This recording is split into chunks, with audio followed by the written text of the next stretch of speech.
Assalamualaikum. I am your English teacher. My name is Seher Abdul Star. Today our topic is the Victorian age.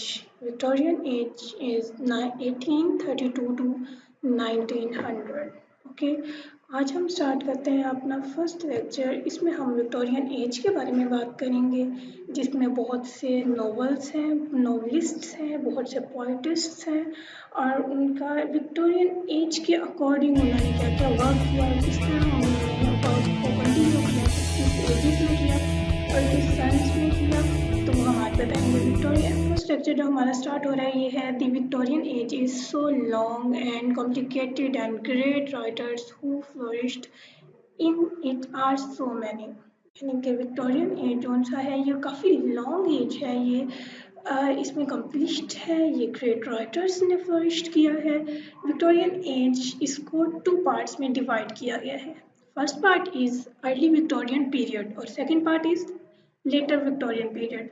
अब हम start करेंगे early Victorian period के बारे में। Early Victorian period was the period of the middle class supremacy, यानी कि ऐसी early as class है, अर्ली विक्टोरियन पीरियड है जिसमें आप फ्री ट्रेड होते हो, आपको कोई रोक टोक नहीं होती, जिसमें आप अपने आप एक्सटेंड्स कर सकते हो, आप कॉम्प्लिकेट आप इसमें फ्रीली होते हो, आप इस एज में कुछ भी सोच सकते हो, आपकी कोई भी थिंकिंग हो सकती है। उस थिंकिंग और उस सोच को किस तरह मोटिवेट किया जाता है थ्रू पोएटिस्ट और थ्रू नॉवेलिस्ट, वो हम अर्ली विक्टोरियन पीरियड में देखेंगे। Okay, so next great writers of the early Victorian period वो आपके सामने हैं, Tennyson, Browning, Matthew Arnold and others. Okay, next आ जाता है poets of the early Victorian periods. अब हम पोइट्स से स्टार्ट करते हैं। अल्फ्रेड टेनिसन 1809 एंड 1892 ये ऐसे पोइटिस्ट हैं जिन्होंने इंटेलेक्चुअल एंड स्पिरिचुअल लाइफ को रिकॉर्ड किया, लाइफ ऑफ टाइम को रिकॉर्ड किया। ये एक स्टूडेंट, केयरफुल स्टूडेंट थे साइंस के और फिलॉसफी के, और ये सोचते थे डीपली इम्प्रेस्ड, ये बहुत ज़्यादा इम्प्रेस्ड थे। किससे इम्प्रेस्ड थे? डिस्कवरी से, नई चीज़ों से, न्यू एजादात से। उसके बारे में क्वेश्चनिंग करते थे कि ये एजाद कैसे हो सकती है, क्यों हुई, एंड अदर।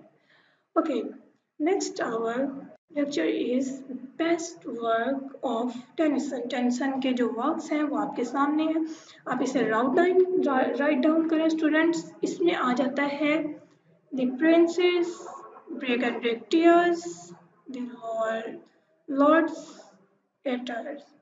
अच्छा, नेक्स्ट आप इसे राइट डाउन कीजिए। ओके, नेक्स्ट हम स्टार्ट करते हैं Robert Browning 1812 and 1889। Robert Browning ये जो पोइटिस्ट हैं, ये Robert Browning is predominantly dramatic, ये एक ड्रामेटिक पोइट्स हैं। इनको ये राइटर है, पोइटिस्ट हैं, ये राइटर्स हैं, इन्हें ड्रामा क्रिएटिंग ड्रामा का इन्हें बहुत ज़्यादा शौक था। लाइक आप कुछ सोचना, अपने से कुछ सोचना, उसको ड्रामा की सूरत में ड्रामेटिकली उन्हें मोनोलॉग करना। ओके, इसमें वो क्या करते हैं, उन्हें स्टडी करने का शौक है ह्यूमन सोल्स के बारे में, ह्यूमन सोल्स को स्टडी करते हैं, उसके बाद उनके जितने भी प्रॉब्लम्स हैं ये उनको सॉल्व करते हैं। ओके, नेक्स्ट आवर इनके भी मेजर वर्क्स हैं जो कि आपके सामने हैं, ये आपकी डिटेल्स हैं, आप इसे राइट डाउन करें। और नेक्स्ट हम आ जाते हैं major work of Browning. Major work वही वाले बैक एरिया पे और फ्रंट पे, ये कुछ ज़्यादा वर्क नहीं है, इनको आप राइट डाउन करें, इनको आप लर्न करें, कुछ ज़्यादा टफ इसमें नहीं है। नेक्स्ट आ जाता है नॉवलिस्ट। हमने पोइटिस्ट की बात की, नेक्स्ट हम नॉवलिस्ट की बात करते हैं। Novelist of the early periods of Victorian periods. इसमें क्या होता है, द 2 मोस्ट आउटस्टैंडिंग नॉवलिस्ट जो उनसे इस अर्ली विक्टोरियन पीरियड्स में है, वो एक है दकन्स एंड। इसमें आ जाते हैं पोइटिस्ट के बारे में। इसमें जो 2 पीरियड्स हैं, इसमें दकन्स आ जाते हैं और नेक्स्ट आ जाता है चेकरी। ओके, नेक्स्ट इसमें आ जाते हैं पोइट जो नॉवलिस्ट हैं, इसमें there were number of minor novelist also. इसमें माइनर नॉवलिस्ट है। नॉवलिस्ट आपके सामने है, mister Jackson, Will Collins, Bronte sisters, Disraeli. Alright, next हम बात करते हैं चार्ल्स डिकन 1812 एंड 1870 के बारे में, बिकॉज ये टू मेजर नॉवलिस्ट थे। Okay, Deccan is the chief among the early Victorian novelist and मतलब ये बहुत अच्छे नॉवलिस्ट हैं इन इंग्लिश के।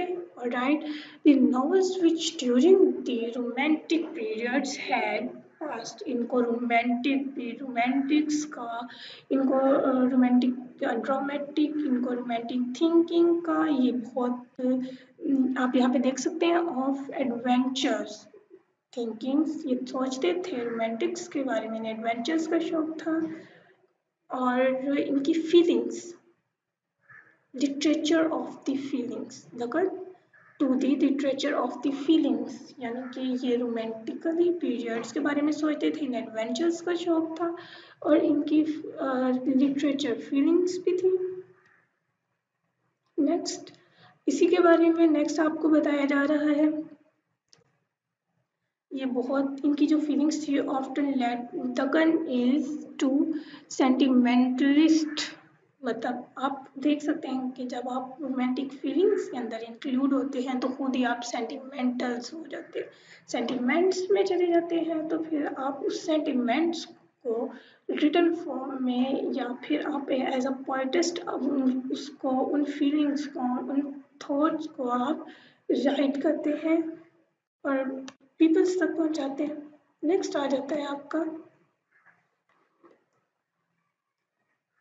थैकरे 1811 and 1863। Thackeray is a realistic who paint life as he sees it. Thackeray ने himself says, उसने कहा था I have no brain above my eyes, कि जो मैं देखता हूँ मैं वही सोचता हूँ, उससे ज़्यादा मेरा माइंड नहीं जाता। इसमें वो क्या कहते हैं कि कोई कुछ लोग ऐसे होते हैं जो कि देखते कुछ हो रहा है और सोचते कुछ और है, उसकी फीलिंग, उसके इमोशंस, उसकी थिंकिंग, उसका जितना भी सोचना है, उसकी सेंसेस, वो सब कुछ वो ट्रूली राइट करता है, ट्रूली नॉवलिस्ट में as a artist, as a स्टोरियल, एज अ नॉवलिस्ट अपनी स्टोरीज को, अपने नॉवेल्स को राइट करता है। राइट, नेक्स्ट आ जाता है माइनर नॉवेलिस्ट। माइनर, मेजर हमने पढ़ लिए थे, अब हम माइनर पढ़ेंगे। इसमें फर्स्ट आ रहा है बेंजामिन डिस्रेल्स 1804 और 1801, बिकॉज ये इनकी पीरियड ऑफ एजिस थी, Victorian ages. Disraeli was among the first of point out that, मतलब इसमें उन्होंने पॉइंट आउट किया किस चीज को, lot of the working class was the social duty of the aristocrats, मतलब उन्होंने अपनी सोशली जितनी भी उनकी ड्यूटीज थी उनको परफॉर्म किया अपनी पोइट्री के थ्रू। उनका पॉइंट आउट क्या था कि हम सोसाइटी के अकॉर्डिंग वर्क करें, उनके बारे में सोचें। हिज मेजर नॉवेल्स आर, ये नेक्स्ट नॉवेल्स आपको दिखा दिए गए हैं, ये आप अपनी जो नोटबुक्स हैं या जितने भी रजिस्टर्स आपके पास है उस पर राइट डाउन करें। देन हमारे पास आ जाता है मेजर, फर्स्ट हमारा था, सेकंड हमारा है Emily Bronte. She was more original than her sisters, वो बहुत अच्छी थी बिकॉज अपनी सिस्टर्स के थ्रू, अपना ओरिजिनल देन हर सिस्टर्स, वो उनकी सिस्टर्स के मुकाबले ज़्यादा ओरिजिनली सोचती थी। उनकी डेथ हुई थी एज ऑफ 30 में, वो 38 में उनकी डेथ हुई थी। उन्होंने राइट डाउन किया था, रोट आ स्ट्रेंज नॉवल, उन्होंने एक नॉवल लिखा था, वो नॉवल आपके सामने है। उन्होंने मैनी ऑफ द ट्रबल मतलब उन्होंने रोमांटिसिज्म्स के बारे में, ट्रबलिज्म्स के बारे में बहुत से नॉवल लिखे हैं, जिसमें से एक आपके पास है। नेक्स्ट हमारे पास आ जाता है स्टूडेंट चार्ली स्ट्रीट 1841 और 1804 में।